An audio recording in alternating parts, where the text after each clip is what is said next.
Assalamualaikum warahmatullahi wabarakatuh. Bismillahirrahmanirrahim. Alhamdulillahi binikmatihi tatimmus salihat wa bi'aunihi tatanazzalul barakat wa bifadlihi tusqabul abarat wassalatu wassalamu ala sayyidina Muhammadin sayyidil kainat wa ala alihi wa sahbihi sahibis sadati wal karamat. Amma ba'du. Mahasiswa program mata kuliah Fikih Munakahat rahimakumullahu jami'an. Pada kesempatan kali ini saya akan menyampaikan materi yang ketiga dari Fikih Munakahat ini, yaitu tentang kafaah dalam nikah. Apa itu kafaah? Sebegitu pentingkah kafaah ini di dalam persoalan nikah? Nanti akan kami paparkan dalam slide-slide yang telah kami buat. Oleh karenanya, mohon diperhatikan kepada mahasiswa yang telah memprogram mata kuliah Fikih Munakahat ini agar apa yang saya sampaikan bisa dicerna dan kemudian tentunya bisa membawa keberkahan ilmu yang didapat dan juga membawa kemanfaatan. Baik, apa kafaah itu di dalam Islam? Sebelumnya mari kita buka dengan bacaan umul kitab Al-Fatihah.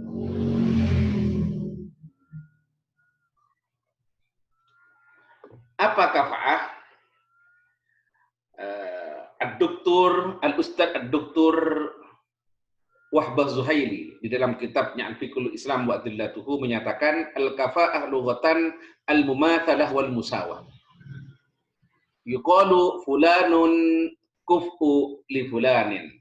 Fulanun kuf'un atau fulanun kafaah li fulanin ay musawin lahu. Atau fulanun kuf'un li fulanin ay musawin lahu. Bahwa kafaah itu adalah kesamaan atau kesetaraan atau kesepadanan dalam bahasa.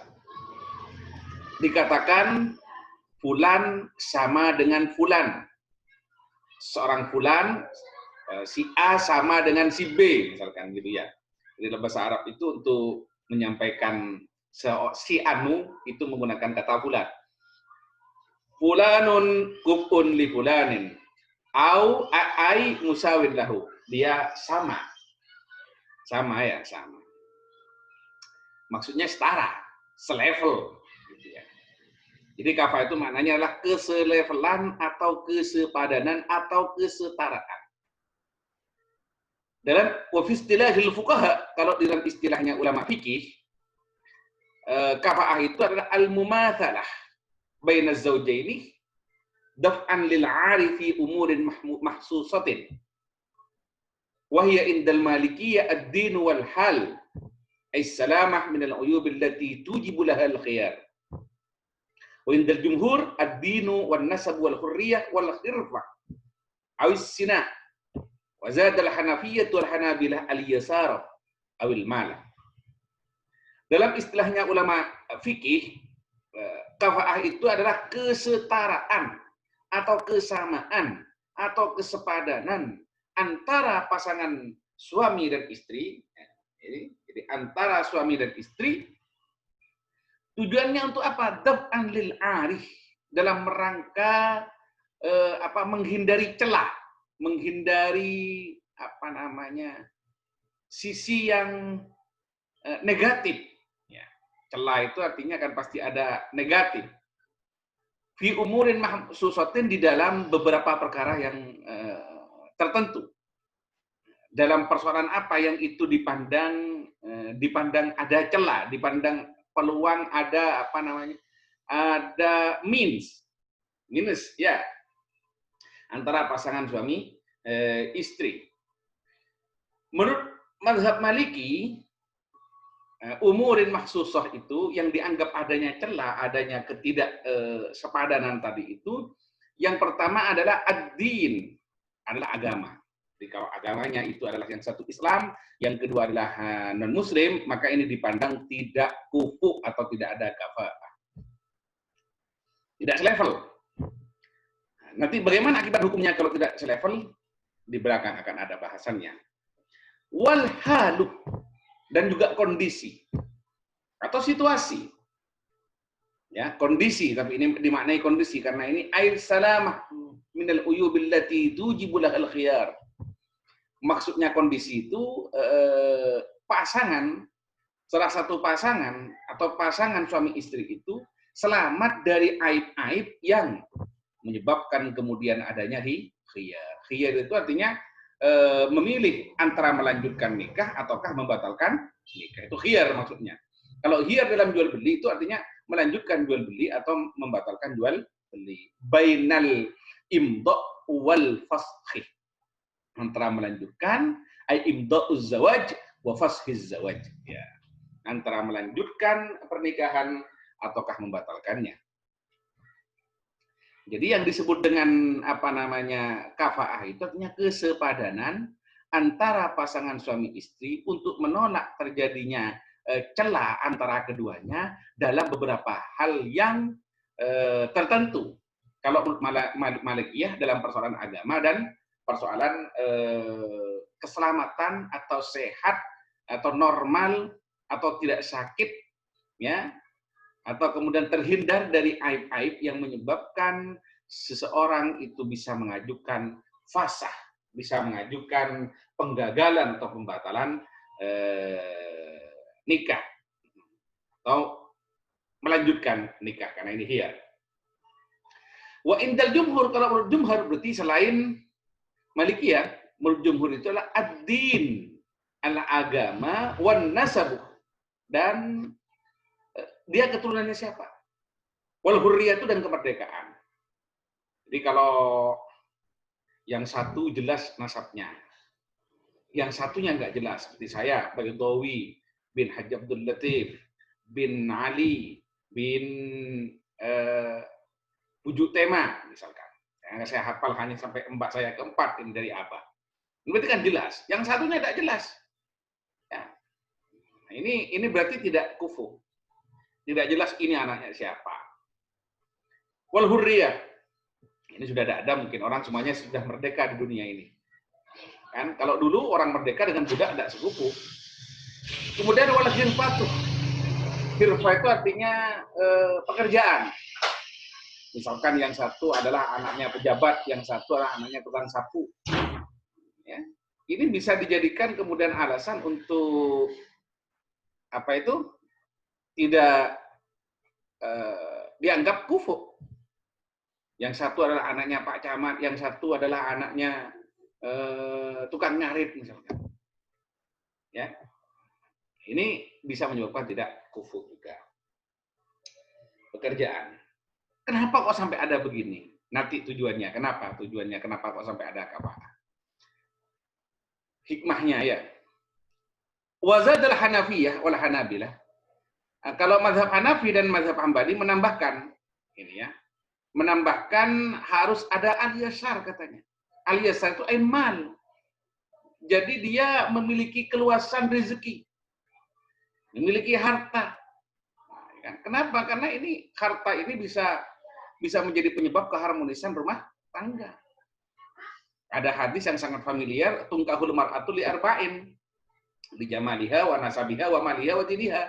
Seorang perempuan itu dikawini atau dinikahi karena ada 4 alasan. Karena kecantikannya, karena keturunannya, karena hartanya, dan karena agamanya. Fal bidzatiddin taribat yadak. Maka fokuslah terhadap aspek agama itu, insya Allah kamu akan mendapatkan keberuntungan katanya. Nah, kepada laki-laki juga begitu. Di jamaliha maksudnya kegantengannya. Wa nasabiha dan karena keturunannya, di anak siapa. Wa maliha dan hartanya. Wa nasabiha dan wa diniha dan juga wa dinihi dan juga agamanya. Kalau laki-laki tungkahul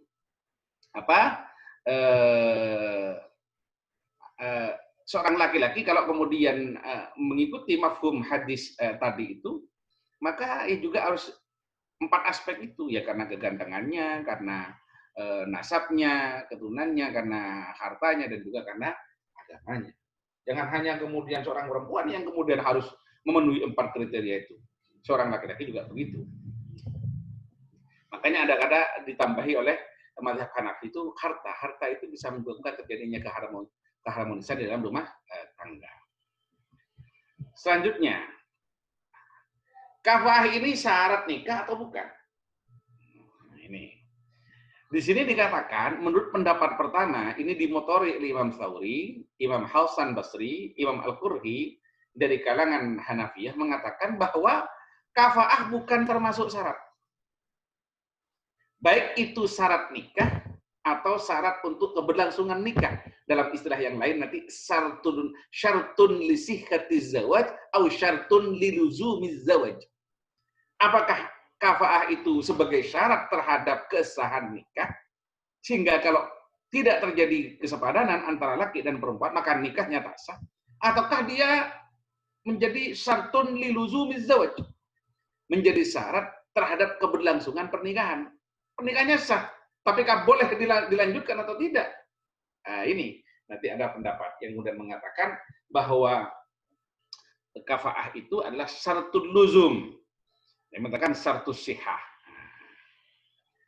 Di sini didasarkan bahwa ini termasuk bukan termasuk syarat katanya, artinya baik itu syarat sah ataupun syarat luzum, berdasarkan sabda Nabi Muhammad SAW, annasu sawasiyatun, katanya, bahwa manusia itu semuanya sama, ka'asnanil mustih, dia seperti gigi-gigi ini, sama, jadi berbaris seperti berbarisnya gigi-gigi ini.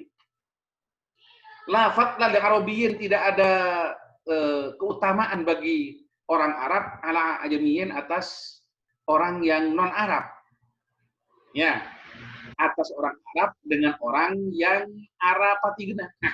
Ya. Jadi saya misalkan Arab, tapi Arapatigena kalau saya ya. Dengan orang Arab dengan orang Madura misalkan. Ya kan? Dengan orang Inggris Timur. Nah, ini tidak ada yang lebih selevel katanya. Tidak ada yang lebih unggul, semuanya sama. Banyak hadis-hadis ini, innamal fadlu bittaqwa, karena sungguhnya keutamaan itu adalah dengan takwa. Dan ini sejalan dengan firman Allah, inna akramakum indallahi atqakum. Sesungguhnya yang paling mulia di antara kamu adalah yang paling bertakwa. Bukan karena dalam hadis, dalam pernyataan lain juga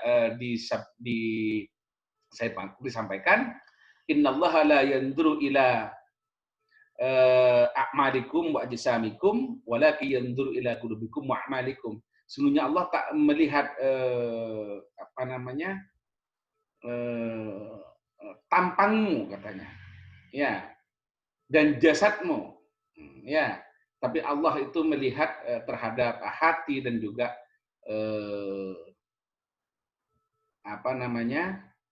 perbuatanmu. Ya. Hati dan perbuatanmu.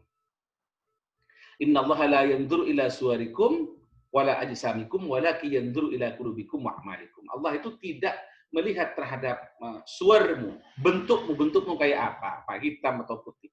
Wala ajsamikum, dan jasadmu apakah tinggi ataukah pendek. Walakin yanzuru ila qulubikum wa a'malikum, tapi Allah itu melihat hatimu dan juga perbuatan yang kau lakukan, kan begitu. Jadi tidak ada keutamaan keistimewaan antara seorang dengan orang lain. Oleh karena itu ya tak perlu adanya kufu, tidak perlu kafa'ah katanya, kesepadanan, karena semua orang itu pasti sepadan begitu. Pendapat kedua ini pendapat yang disampaikan oleh jumhur ulama. Jumhur ulama mengatakan bahwa kafa'ah itu syartul luzum, artinya syarat keberlangsungan akad.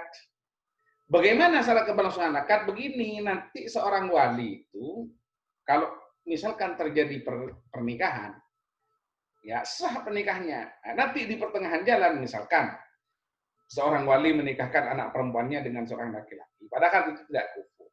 Maka di pertengahan jalan seorang perempuan itu bisa saja mengajukan gugat cerai, mengajukan fasakh pembatalan nikah karena tidak adanya kafa'ah tadi, kesepadanan. Sehingga akad nikah itu tak perlu luzum, tidak perlu berlangsung terus. Sekalipun sah. Makanya, kenapa? Karena tidak memenuhi syarat luzum tadi itu, yaitu kafa'ah. Sebaliknya, seorang wali juga begitu. Misalkan anak perempuannya menikah dengan pasangnya, dengan pacarnya misalkan. Sementara wali memandang itu tidak terjadi kafa'ah. Maka wali di pertengahan jalan pun bisa membatalkan pernikahan. Ini didasarkan kepada hadis Nabi an Jabir bin Abdullah Qala Rasulullah SAW, la tankihun nisa illal akfa. Itu kan? Wala yuzawijuhunna illal awliya wala mahradun asratu darahim, katanya.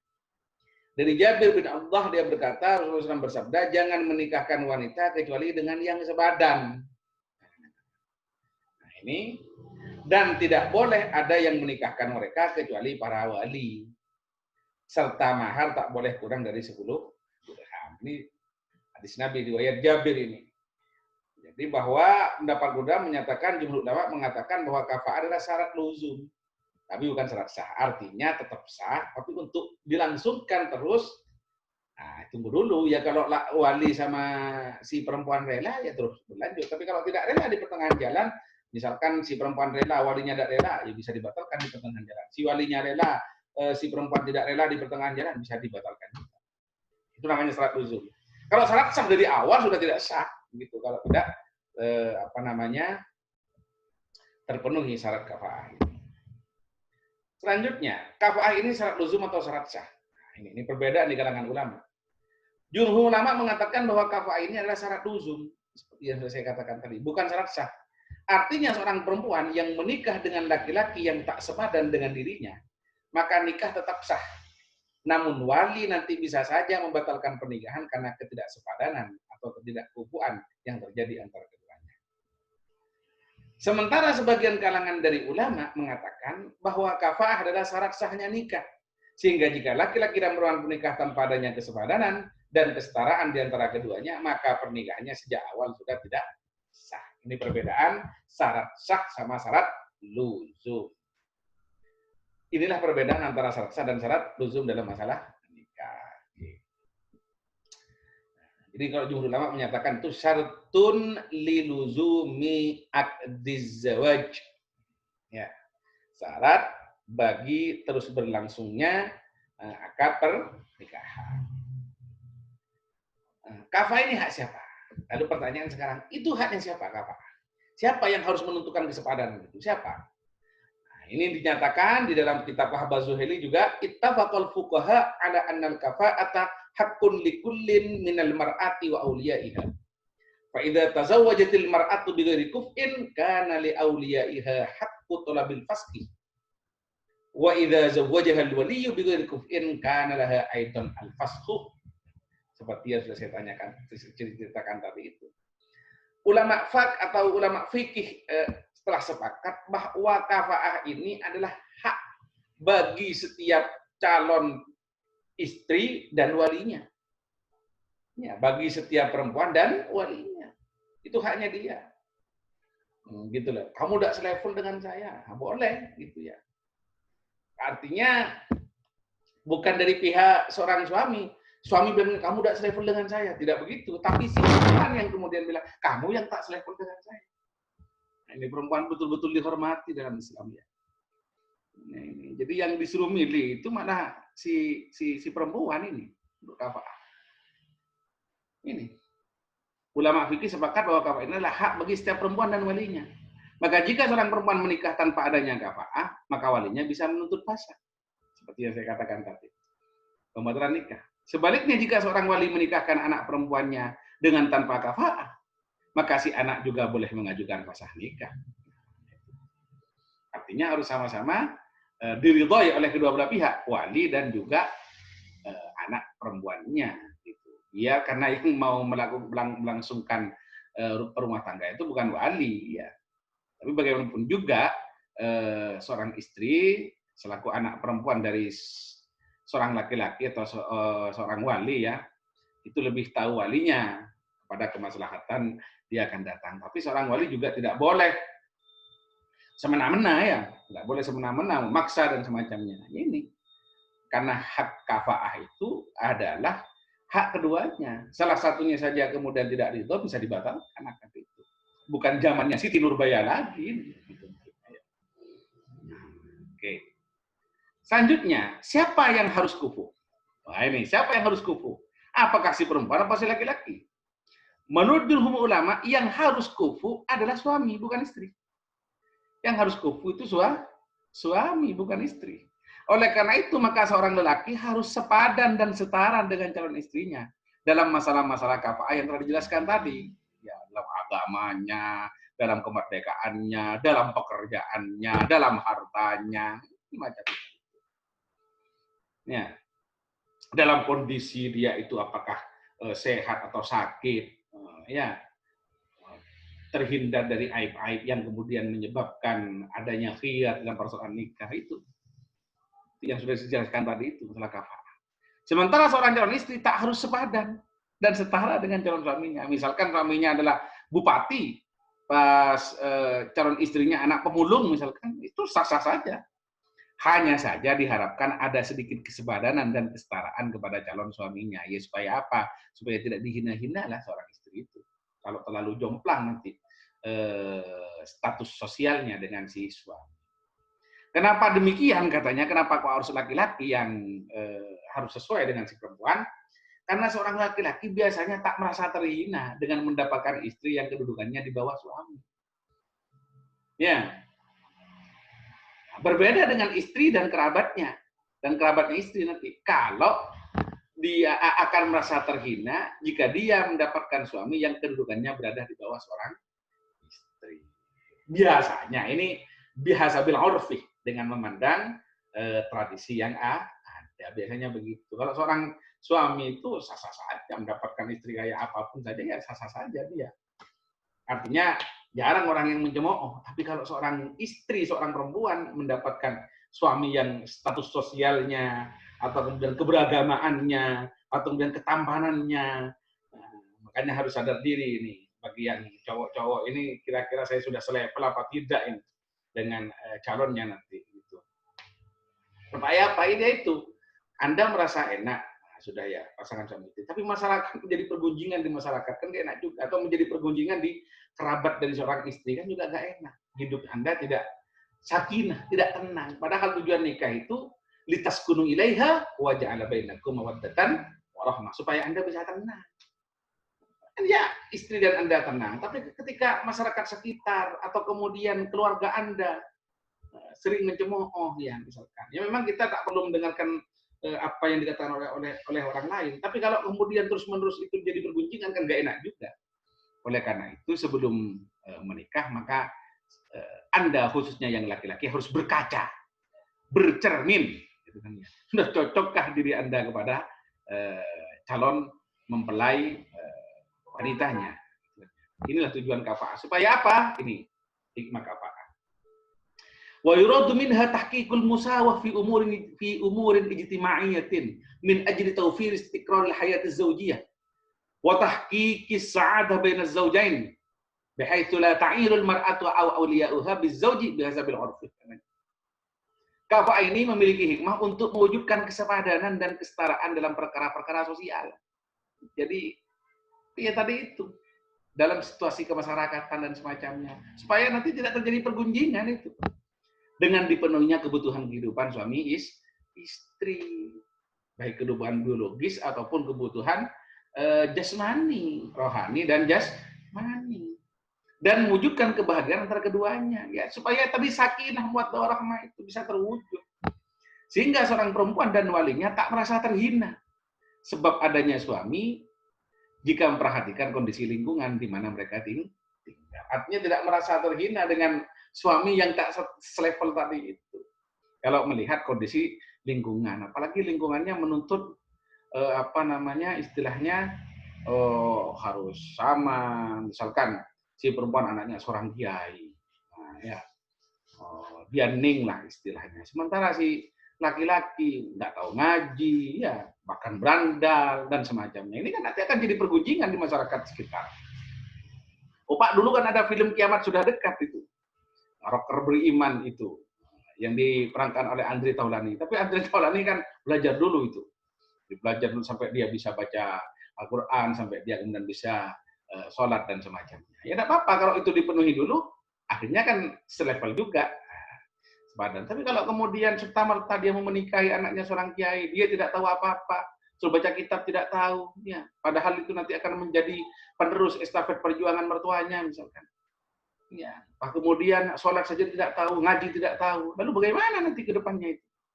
Nah, ini yang akan menjadi pergunjingan nanti di masyarakat. Oleh karena itu kafaah ini penting untuk kita bahas supaya Anda nanti dalam menentukan pasangannya itu betul-betul serasi, harmonis, gitu kan, bisa sakinah, mawaddah, warahmah. Ini yang bisa saya sampaikan pada pertemuan kali ini. Semoga ada manfaat dan barakah. Sebelum kita akhiri, mari kita tutup dengan bacaan suratul Asr bersama-sama. Bismillahirrahmanirrahim. Al-'asri innal insana lafi khusrin illal ladzina amanu wa 'amilus shalihat wa tawassaw bil haqqi wa tawassaw bis sabr. Kurang lebihnya mohon maaf. Wal 'afwa minkum. Assalamualaikum warahmatullahi wabarakatuh.